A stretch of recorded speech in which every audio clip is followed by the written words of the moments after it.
Hello friends, मैं हूं स्वाति और मेडिकोज नॉलेज चैनल पे आपका स्वागत है। क्या आपको पता है फास्ट फूड कितना खतरनाक होता है हमारी बॉडी के लिए? जो लोग फास्ट फूड, बर्गर, पिज़्ज़ा या बेकरी आइटम, मैदे के बने हुए आइटम, चाइनीज़ फूड, मोमोज जैसे मंचाउज, ये सब कुछ जो लोग खाते हैं ना, तो उनको एक बार खाने के बाद बार बार खाने की आदत लगती है। पर ऐसा क्यों होता है? खाने की इच्छा बार बार क्यों होती है एक बार खाने के बाद? तो यही हम इस वीडियो में देखेंगे कि बार बार हम क्यों खाने की क्रेविंग करते हैं। क्रेविंग मीन्स ये उटपटांग चीज़ें खाना।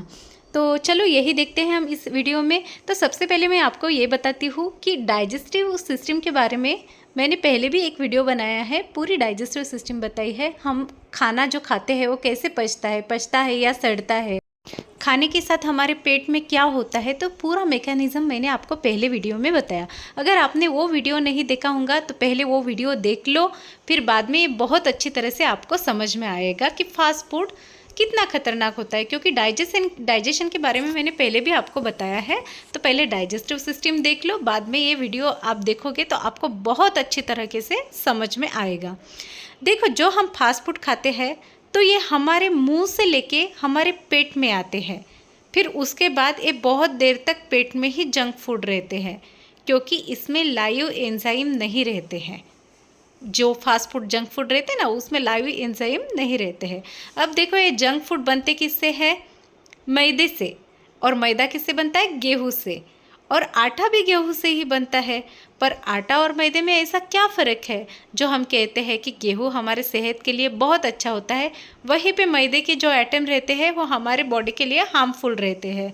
बनता तो एक ही कंटेंट से, यानी गेहूँ से ही बनता है मैदा और आटा, फिर भी दोनों में बहुत फ़र्क है। तो देखते हैं कैसे फ़र्क है इन दोनों में।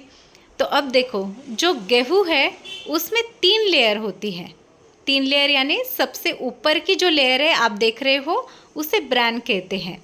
तो उसमें fibres, vitamin B and minerals रहते हैं जो हमारे बॉडी के लिए बहुत ही अच्छे होते हैं। और बीच में का जो पार्ट है वो है एंडोस्पर्म। बीच में के लेयर में स्टार्च, कार्ब्स जो बॉडी के लिए अच्छा नहीं होता, तो ये एंडोस्पर्म रहता है बीच में का।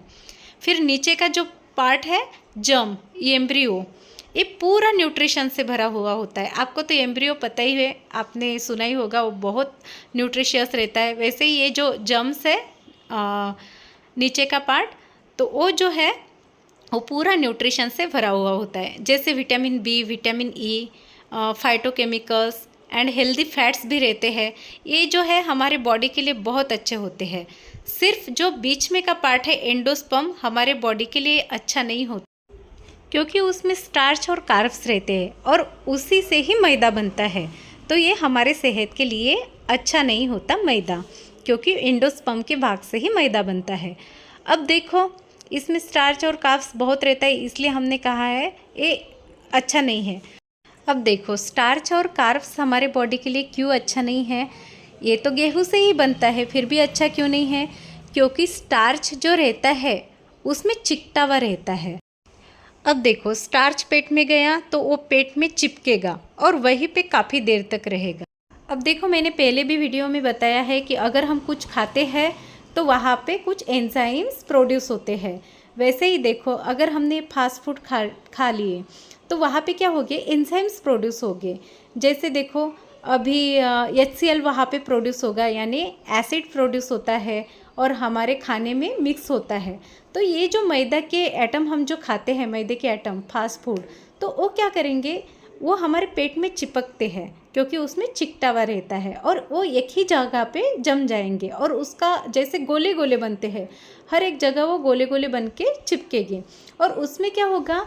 हाइड्रोक्लोरिक एसिड मिक्स ही नहीं होगा, क्योंकि स्टार्च पेट में जाके चिपकता है और वो सॉलिड पार्ट्स में बन जाता है। अब उस फूड में क्या होता है? HCl मिक्स नहीं होता। मैंने पहले भी वीडियो में बताया है कि सॉलिड पार्ट्स में HCl अच्छी तरह से मिक्स नहीं होता, कोई भी एंजाइम अच्छी तरह से मिक्स नहीं होते। तो फिर क्या होता है?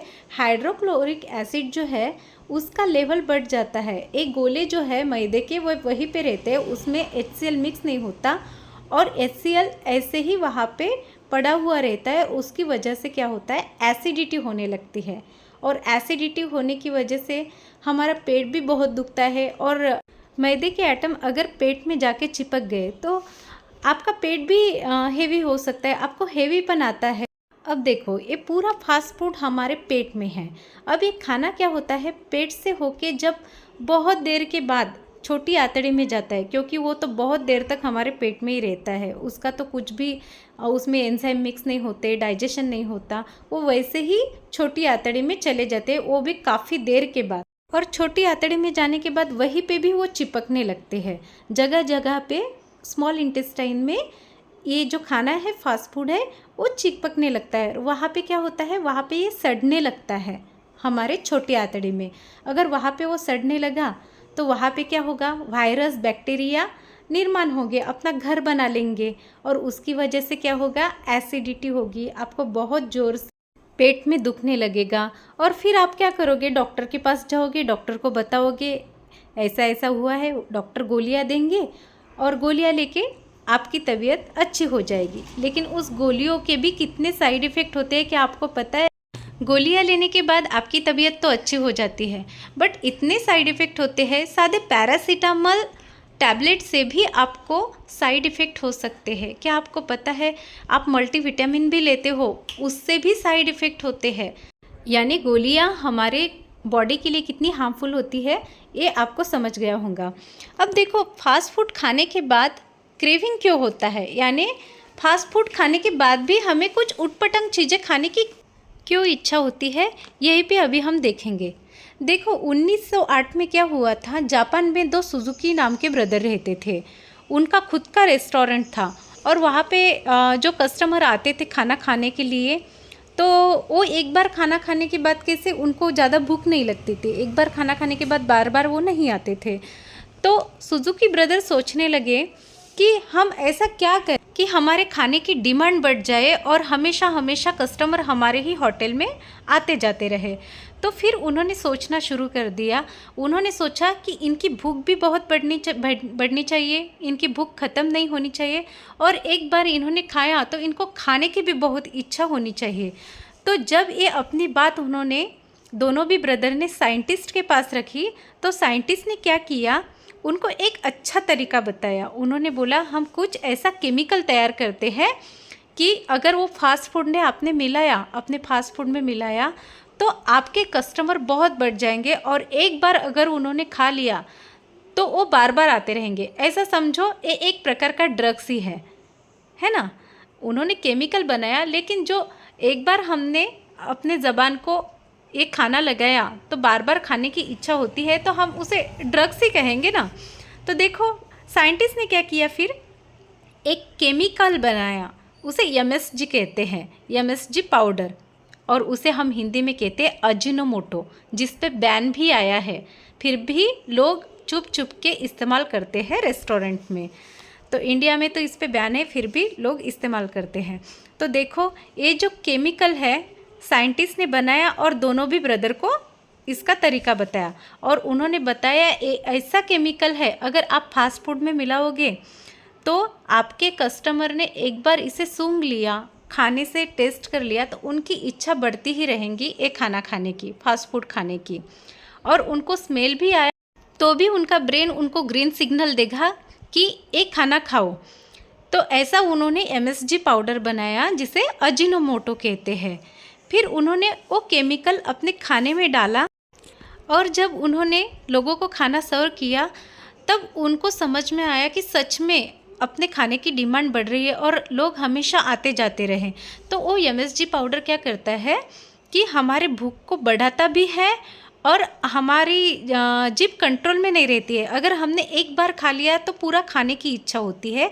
ऐसा वो एमएसजी पाउडर होता है, जिसे हम अजीनोमोटो कहते हैं। और ये इतना हार्म होता है, एक केमिकल उन्होंने बनाया जिसकी हमें लत लग जाए, तो क्या ये ड्रग्स से कम है? तो इसे हम ड्रग्स भी कहते हैं और ये एक प्रकार का जहर भी कह सकते हैं। यानी इतना खतरनाक है, क्योंकि ये हमने एक बार खाया तो हमें बार बार खाने की इच्छा होती है। अब देखो, आप देखते होंगे, अगर आपने अपने बच्चे को कुछ खिलाया, फास्ट फूड खिलाया, तो वो भी बार बार आपको फास्ट फूड ही मांगेगा। ज़्यादा से ज़्यादा बच्चे भी फास्ट फूड पे अटैक करते हैं, क्योंकि अजीनोमोटो एक हमें लत लगा देती है वो खाना खाने की। तो और अगर आपने घर पे भी खाना बनाया, फास्ट फूड बनाया, फिर भी आपकी जो टेस्ट है वो रेस्टोरेंट जैसे नहीं होगी, क्योंकि आप अजीनोमोटो घर पे नहीं मिलाते।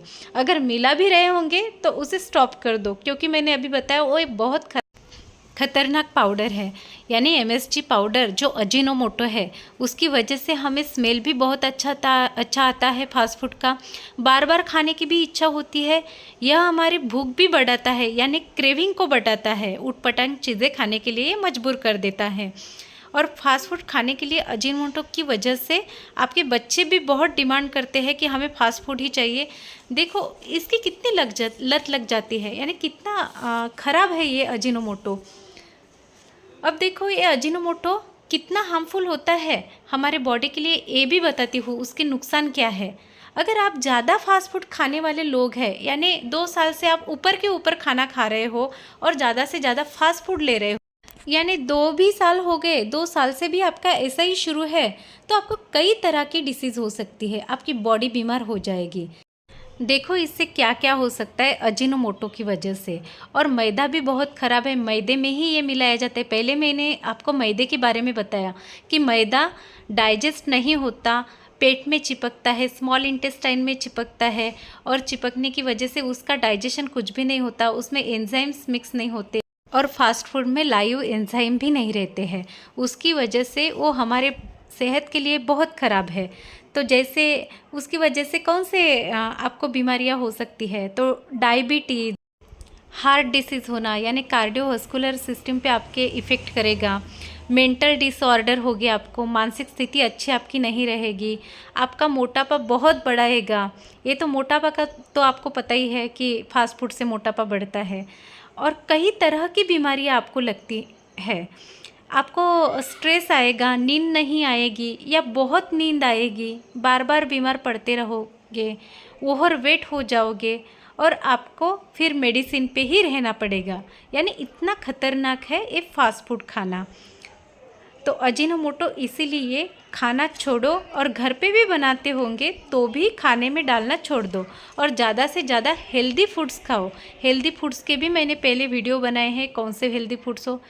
अगर आपको रेसिपी भी चाहिए होंगी कि अच्छी रेसिपी बनाओ प्रोटीन युक्त, विटामिन युक्त, तो मेरा दूसरा भी चैनल है स्वर्णिका फूड जोन। तो अगर आपने डिमांड की कि ऐसे वीडियो चाहिए, वेट लॉस के लिए चाहिए कुछ रेसिपी, तो मैं वैसे भी आपको उस चैनल पे रेसिपी बना के दूंगी। लेकिन फास्ट फूड मत खाओ, हेल्दी फूड खाओ, और मैदे के फूड अवॉइड करो। फास्ट फूड, जंक फूड, ये हमारे बॉडी को बहुत हार्म करते हैं। अभी मैंने आपको बताया डाइजेस्ट नहीं होते हैं, और मैदा युक्त तो बहुत ही ख़राब होते हैं, वो भी अभी मैंने आपको बताया, क्योंकि वो चिपकने लगते हैं पेट में, इंटेस्टाइन में चिपकने लगते, वहाँ पे सड़ते हैं। आप मेरा पहला वीडियो देखो, आपको समझ में आएगा कि पेट में खाना पचता कैसे है, सड़ता कैसे है, वो भी मैंने आपको बताया है। तो पहला भी वीडियो आप देखो डाइजेस्टिव सिस्टम का, आपको पूरा समझ में आएगा। तो चलो मैं अभी यही बताती हूँ कि बीमारियों को दूर रखो, फास्ट फूड खाना बंद करो, बाहर का खाना बंद करो, और ज़्यादा से ज़्यादा घर का खाना खाओ। ठीक है, एक आधी बार आप खाते होंगे तो कोई बात नहीं, लेकिन बार बार मत खाओ, और अपने बच्चों को भी इस खाने से दूर रखो। और आपको खिलाना भी है तो जैसे अपने घर में आटा रहता उससे बना के दो, कोई भी चीज़ें हेल्दी फूड्स उनको खिलाओ, और उनको भी जानकारी दो हेल्दी फूड्स क्या होता है, और ये जो है जंक फूड, इसमें क्या फ़र्क होता है, कितने हार्मफुल होते हैं बॉडी के लिए। उनको भी कुछ अलग तरीके से बच्चों को भी समझाओ, और ख़ुद पे भी ध्यान दो। आपको अगर मेरा वीडियो अच्छा लगा होगा तो लाइक और सब्सक्राइब ज़रूर कीजिए। Thank you. और मेरा पहला भी वीडियो देखिए डाइजेस्टिव सिस्टम का, मैंने उसमें पूरे डिटेल्स दिए हैं, आपको समझ में आएगा। पहला भी वीडियो और ये भी वीडियो, इसके बाद भी मैं ऐसे ही आपके लिए वीडियो लेके आऊँगी अच्छे, लेकिन मेरे चैनल को सब्सक्राइब ज़रूर कीजिए। Thank you.